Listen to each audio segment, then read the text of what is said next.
প্রিয়াঙ্কা, আজকে self makeup ছিল তোমাদের বেসিক টু অ্যাডভান্স মেকআপ ক্লাসের মধ্যে, আজকে সেলফ মেকআপ ডে ছিল, তো তুমি বলো তোমার কেমন লাগলো? প্রথম কথা তো দিদি খুব সুন্দর নিজে হাতে ধরিয়ে গাইড করে দিয়েছে আমাদেরকে। আর এত সুন্দর আমরা এইভাবে ফার্স্ট দিনেই এত সুন্দর করে সাজবো ভাবতে পারিনি। আরো তো দিন পরেই রয়েছে, তাহলে আরো কত শিখতে পারবো। আর তোমরা ভীষণ অ্যাফোর্ডেবল রেঞ্জের প্রোডাক্ট দিয়ে আজকে করেছো, এরপরে যখন আরো বেশি অনেক বেশি ইন্টারন্যাশনাল প্রোডাক্ট আমরা শিখবো তখন তো আরো ভালো হবে আর কি। হ্যাঁ, তো সেটা বলো, কেমন অভিজ্ঞতাটা কেমন? না, অ্যাফোর্ডেবল প্রোডাক্ট দিয়ে আজকে করলাম, তো আজকে মনে হচ্ছে না যে এটা নরমালি বাজেটের মধ্যে, দেখে মনে হচ্ছে এটা প্রিমিয়াম প্রোডাক্ট দিয়ে আমরা কিছু একটা করেছি আউটপুটটা দেখে। একদম। তা তুমি খুশি তো? একদম একদম খুব খুশি। দিদি একদম মানে নিজের বাচ্চাদের মতন করে সবকিছু সুন্দর করে হাত ধরে শিখিয়ে দিয়েছে। তো এবার তোমার যখন ধরো নিজে সেজে কোথাও যাবে, তো সেখানে কনফিডেন্সটা কি আরো বেড়ে গেল?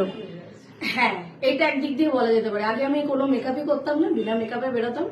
তো এখন এটা সাজার পর মনে হচ্ছে যে না না আমি তো পারবো, কোনো অসুবিধা নেই। ঠিক আছে, সব শিখিয়ে দিয়েছে। ঠিক আছে, খুব মিষ্টি লাগছে তোমাকে, শাড়ির সিলেকশনটা খুব সুন্দর। Thank you so much.